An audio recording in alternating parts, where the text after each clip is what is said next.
10 years ago, many Americans were beginning to recognize and become very nervous about the level of inequality in both income and wealth distributions here in the United States.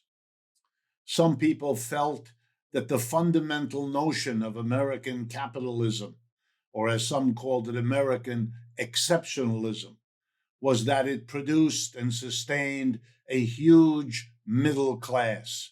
Yes, these people were not rich, but they were also not poor.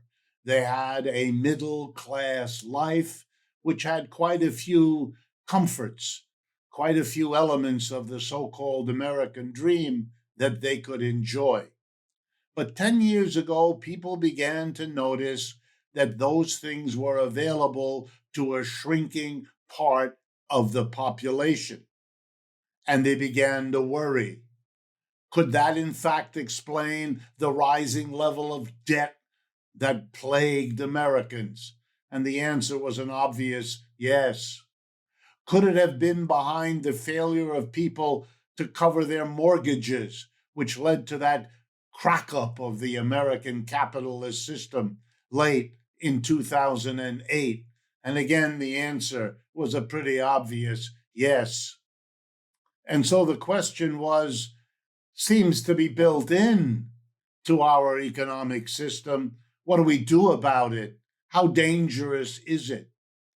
And that question forced itself onto the consciousness of the American people and onto the electoral debates of Republicans and Democrats and those uncomfortable with both of them. 10 years ago was also when we started Economic Update with the goal of presenting a critical assessment of capitalism, including and especially how it produced and worsened economic inequalities. And we also had the goal of offering an alternative. What could be done economically to change the society so it didn't produce, let alone worsen, inequality? These last 10 years have been wonderful for us, with successes far beyond what we could imagine. And so, to mark the anniversary, we revisit moments from 10 years ago, like that awakening agony about inequality. And as people looked into it 10 years ago, they realized it had been going on at least since the mid 1970s. Wages stopped rising as they had in the previous 150 years of American history. And if they did go up, the prices went up at least as much so that you couldn't get ahead. And that's why people in the 80s and 90s borrowed money in a way that Americans had never borrowed money before. By the turn of the century, we were the most indebted working class in American history. And you know who lent the working class the money that had to be passed to them because their earnings were going nowhere? Their employers, the very people who didn't pay them rising wages anymore, turned around and lent them money instead, which meant that the working class not only didn't have rising wages, but had more and more to give their employers, not only their work that they were paid wages for, but also interest on the rising borrowings from that same employer class. And that, of course, made the inequality worse. So now we see where it has gone. In the last year, 2020 to 2021, the 650 billionaires in the United States saw their combined wealth go up in the neighborhood of another $1 trillion altogether, while at the same time, half of the American labor force had to file for unemployment for part of the last 16 months. Some only for a few weeks, others for the entire time.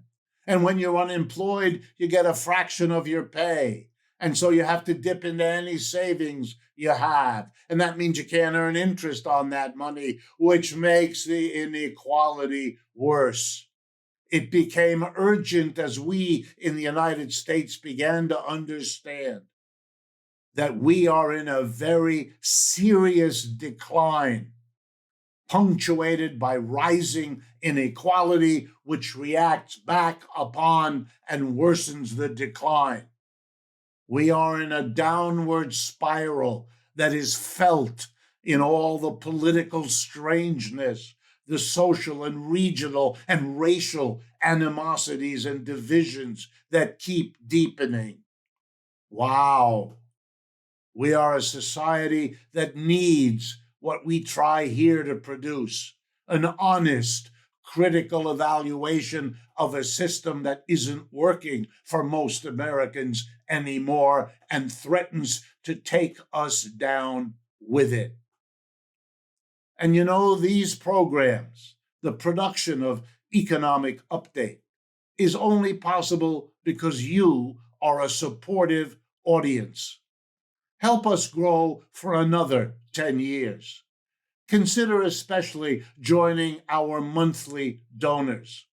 Monthly donors are especially valuable because they allow us to plan and to organize this material better and better to provide you with the critique and the alternatives we see. Learn about the ways you can donate at democracyatwork.info. And from all of us at Democracy at Work to all of you, thank you.